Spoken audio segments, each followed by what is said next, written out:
Welcome students. आइए आज NCERT book के क्लास 9 से चैप्टर 7 हम डिस्कस करेंगे। चैप्टर है ट्रायंगल्स। काफ़ी इंटरेस्टिंग है, काफ़ी इंपॉर्टेंट है।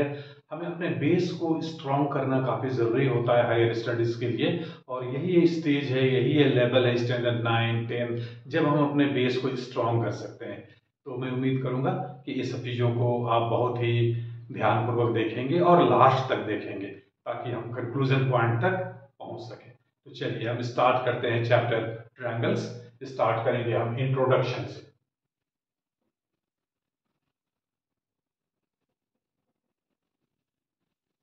ट्रायंगल्स के डायग्राम्स तो आपने देखे होंगे, फिगर्स आपने देखे होंगे।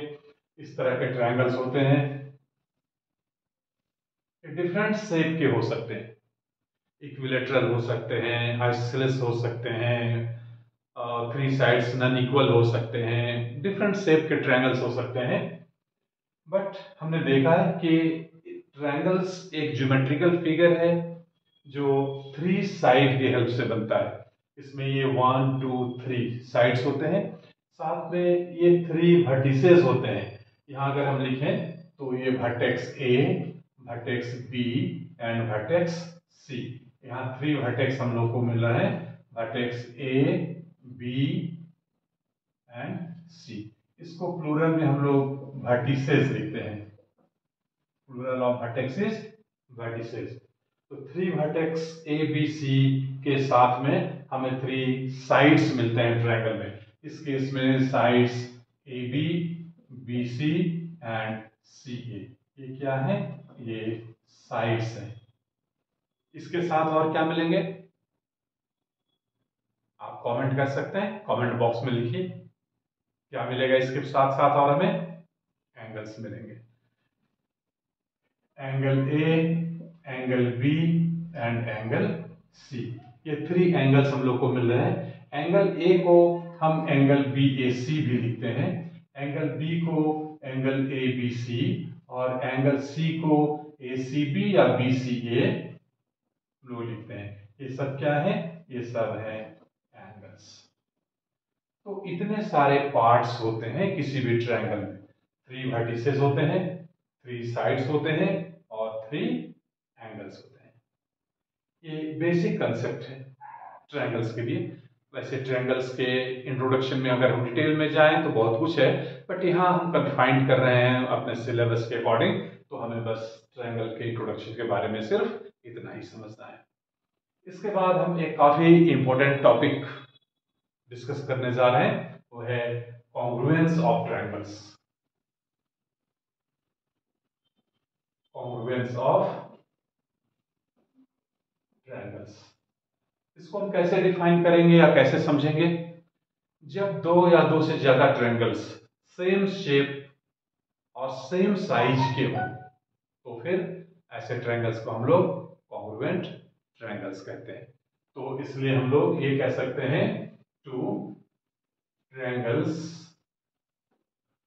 Are called congruent if they have same shape and same size।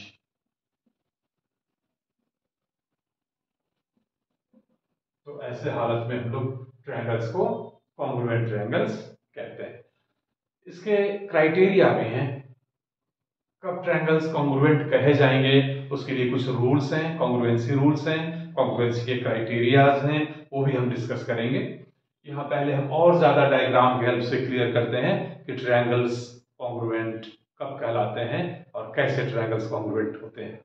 आप सपोज कर रहे हैं यहाँ हम दो ट्रायंगल ले रहे हैं, एक ट्रायंगल ए बी सी और दूसरा triangle D E F. Definition क्या है कॉन्ग्रुएंट ट्रायंगल्स के? Same shape and same size. अगर इसको और ज्यादा एलोबरेट करें, आसानी से हम समझने की कोशिश करें, तो आप सपोज कर रहे हैं साइड ए बी अगर इक्वल हो जाए साइड डी ई के साथ, साइड बी सी अगर इक्वल होता है ई एफ के साथ, और साइड ए सी अगर इक्वल होता है डी एफ के साथ। क्या हम लोग देख रहे हैं? Side A B is equal to D E, B C is equal to E F and A C is equal to D F. First triangle ABC के साइड्स दूसरे ट्रायंगल डीईएफ के करस्पॉन्डिंग साइड के साथ अगर equal हो जाए तो ये जो दो ट्रायंगल बनते हैं ये बिल्कुल सेम शेप और सेम साइज के बनते हैं और ऐसे ट्रायंगल्स कॉन्ग्रुएंट कहलाते हैं। ये भी एक क्राइटेरिया है, बाद में हम देखेंगे। ये क्राइटेरिया कॉन्ग्रुएंसी के लिए जिसको हम एस एस एस कहते हैं। S stands for side. तो एस एस एस हम 3 बार इसीलिए कहते हैं क्योंकि ट्रायंगल के 3 साइड होते हैं। इस साइड का पेयर इक्वल हो जाए फर्स्ट एस, इस साइड के पेयर इक्वल हो जाए सेकंड एस और इस साइड्स के पेयर इक्वल हो जाए थर्ड एस। इसलिए हम उस क्राइटेरिया को S A S rule of congruency भी कहते हैं, बट डिटेल में इसको हम बाद में डिस्कस करेंगे। तो करस्पॉन्डिंग साइड्स इक्वल होने से भी दो ट्रायंगल कॉन्ग्रुएंट कहलाते हैं। और जब दो triangle A B C D E F या पी क्यू आर जब कॉन्ग्रुएंट कहलाते हैं तो सिंबॉलिकली हम ऐसे लिखते हैं, ट्रायंगल ए बी सी इस केस में congruent to triangle D E F. ये साइन हमारा कॉन्ग्रुएंसी का है। तो दो ट्रायंगल के बीच में हम ये साइन डालते हैं और पढ़ते हैं triangle ABC is congruent to triangle DEF. यहाँ एक और चीज ध्यान देने वाली बात है कि जब दो ट्रायंगल कॉन्ग्रुएंट होते हैं तो इनके करस्पॉन्डिंग एंगल्स भी इक्वल होते हैं। एंगल ए एंगल डी के साथ इक्वल होगा, एंगल बी एंगल ई के साथ इक्वल होगा और एंगल सी एंगल एफ के साथ इक्वल होगा। बट सिर्फ एंगल तीनों इक्वल होना कॉन्ग्रुएंसी का कंडीशन नहीं है। इसको आप ऐसे समझें कि जब दो ट्रायंगल कॉन्ग्रुएंट होते हैं तो उनके करस्पॉन्डिंग एंगल्स इक्वल होते हैं, बट इसका कन्वर्स ट्रू नहीं है हमेशा कि अगर दो ट्रायंगल के करस्पॉन्डिंग एंगल्स इक्वल हो जाए तो दोनों कॉन्ग्रुएंट हो जाएंगे, ऐसा नहीं है। जैसे मैं एग्जांपल से क्लियर करता हूं, हम दो इक्विलेटरल ट्रायंगल ले लेते हैं। एक इक्विलेटरल ट्रायंगल ये ले लेते हैं और दूसरा इक्विलेटरल ट्रायंगल ये ले लेते हैं। इसके तीनों एंगल 60 डिग्री, इसके तीनों एंगल 60 डिग्री। तो यहां तो ये दोनों ट्रायंगल कॉन्ग्रुएंट है क्योंकि सेम शेप और सेम साइज में। लेकिन अगर हम एक छोटा इक्विलेटरल ट्रायंगल लेते हैं और एक बड़ा इक्विलेटरल ट्रायंगल लेते हैं तो ये कॉन्ग्रुएंट नहीं है। शेप तो दोनों के सेम है बट साइज दोनों के सेम नहीं। तो इसलिए कंडीशन क्या है, ट्रायंगल्स कॉन्ग्रुएंट कब होंगे? जब इनके सेम शेप होंगे और सेम साइज भी होंगे, तभी कॉन्ग्रुएंट होंगे। इसलिए ये दोनों ट्रायंगल के शेप और साइज दोनों सेम है तो ये कॉन्ग्रुएंट है। बट ये दोनों ट्रायंगल के शेप एंड साइज अलग हैं। शेप तो सेम है, साइज अलग है, इसलिए कॉन्ग्रुएंट नहीं होंगे। इसी तरह से दो सर्कल, शेप तो सर्कल का सेम ही होता है हमेशा, सर्कुलर। अगर साइज इक्वल हो जाए मतलब रेडियस का लेंथ इक्वल हो जाए तो ये कॉन्ग्रुएंट होंगे। लेकिन अगर इनका साइज डिफर कर जाता है इस तरह से तो फिर ये सर्कुलस, ये सर्कल्स कॉन्ग्रुएंट नहीं होंगे। क्लियर? तो इसलिए किसी भी दो फिगर, वो चाहे ट्रायंगल्स हो या स्क्वायर्स हो या रेक्टेंगल्स हो या सर्कल्स हो, कॉन्ग्रुएंट होने के लिए उनको सेम शेप और सेम साइज के होने चाहिए। जहां तक ट्रायंगल्स के कॉन्ग्रुएंस की बात है तो उसमें एक काफी इंपॉर्टेंट एग्जाम है। एग्जाम हम ऐसे रूल को कहते हैं, ऐसे क्राइटेरिया को कहते हैं जो ऑलरेडी स्टैब्लिश्ड होता है, इसे हमें प्रूव करने की जरूरत नहीं पड़ती है। तो यहाँ हम इस केस में थोड़ा डिस्कस करना चाहेंगे। आप एनसीईआरटी बुक में देखेंगे एग्जाम 7.1।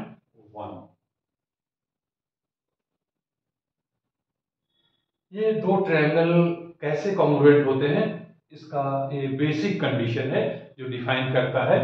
तो इसमें आप देखेंगे, लिखते हैं हम लोग, in two triangles if two sides and one included, मतलब दो साइड के बीच का angle are equal to two sides and included angle of another triangle in two triangles if two sides and one included angle are equal to two sides and included angle of another triangle.